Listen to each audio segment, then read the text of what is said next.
bagus kau. Aku gak mau diatur-atur.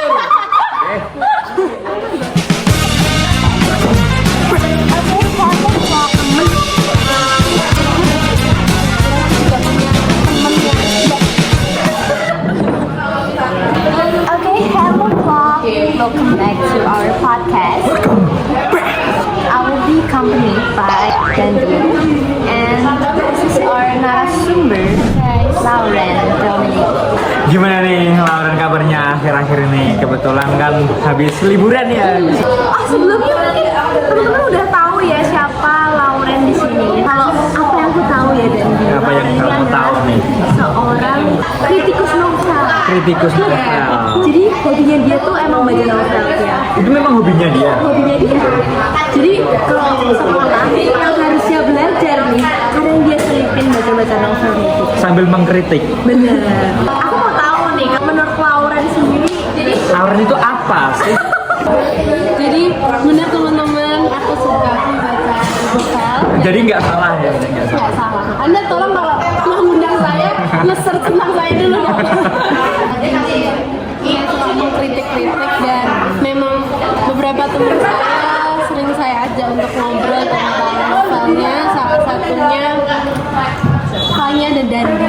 jadi buat temen-temen yang belum tahu nih, Lauren ini ya temen FYI, Lauren ini adalah teman kami berdua. Dia teman kami zaman SMA. Ini bernostalgia aja. Gimana nih kabar kalian? Sudah asli dan berapa tahun nih? Sudah bertahun-tahun 15 kayaknya. kami nggak ketemu. Dekat podcast ini sih kita jadi reuni lagi.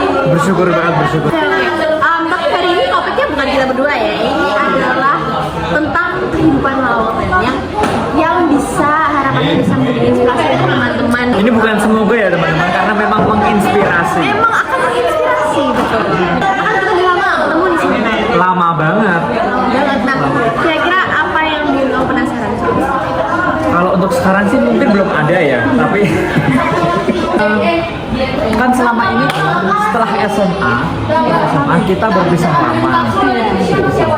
Apa sih kegiatan sehari-harinya? Apakah masih mengkritik novel, apa berbisnis atau bersuami? Tapi setelah aku lulus dari SMA emang gak banyak yang tahu, cuma aku lanjut ke kedokteran UI. Jadi di situ emang aku lagi sibuk koas, dan apa yang aku pelajari dari bibit-bibit kritikus novel adalah berpikir kritis. Sebagai seorang dokter kita harus punya kemampuan untuk mengenal kritis ya dari pasien. Kadang ada yang susah diajak ngomong, ada yang enggak. Jadi saya nggak tahu topiknya sampai apa. Jadi saya harus berpikir kritis. Saya udah diajak ngomong. Dan sampai sekarang saya belum bersuami. Tolong doakan saya supaya bisa cepat dapat suami. Mungkin dari kenalan. Kebetulan ada mungkin. Mungkin sesuai tipe dia. Ngomong-ngomong tentang novel nih, ngomong-ngomong tentang novel. Apa nih? Gimana nih? Apa sih? Ada nggak sih salah satu novel yang menjadi pegangan hidup? Nah, ini pertanyaan menarik banget karena agak susah ya milih novel yang menjadi favorit aku. Yang favoritnya adalah Tentang Kamu Terelie, karena itu adalah Terelie. Iya, Terelie, karena itu buku kedua tertebelnya. Iya. Oh iya. Gini nih. Di belakang. Biar fokus. Yang itu ya, yang itu. Iya, yang itu. Karena dulu waktu SMA aku sering review nama kalian ini. Iya, ingat banget, ingat. Aku kayaknya masih inget ceritanya sih. Iya. Tentang sejarah. Iya benar, ada sejarahnya juga. Jadi itu yang paling aku suka, dan itu jadi pegangan aku buat jadi sebagai seorang sih yang tekun buat ngejar mimpinya dia. Banyak banget sih dia bawa tema tentang keluarga, tentang sejarah juga, tentang nilai kehidupannya banyak banget yang bisa aku pelajari. Temen kita live nih dengan Sandi dulu. Maaf. Menarik nih seorang Lauren.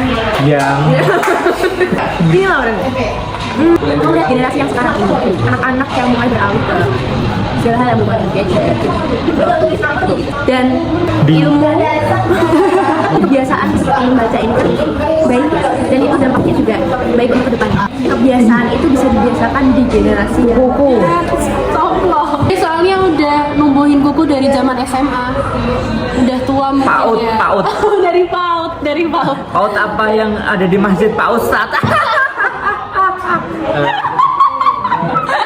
Iya kan? Aku paham banget tantangan ini karena kebetulan aku juga punya temen yang nggak suka ke perpus. Dulu zaman yang masih SMA aku juga punya cowok, cewek banyak. Padahal aku suka banget ke perpus.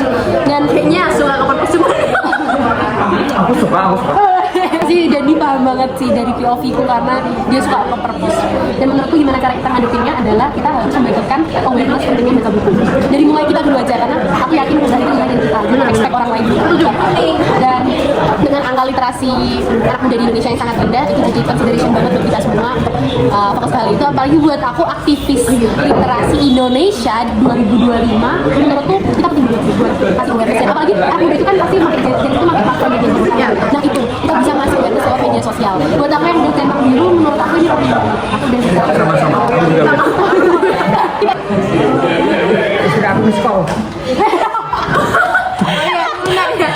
Keluarga itu menjadi prioritas utama di atas karir kalian. Bener banget. Itu dia. Aku gak mau diatur-atur. Oh my god. Suami tuh istri harus takut sama suami. Istrinya dari Bu Nursa. Ibu hamil. Iya. Bye bye.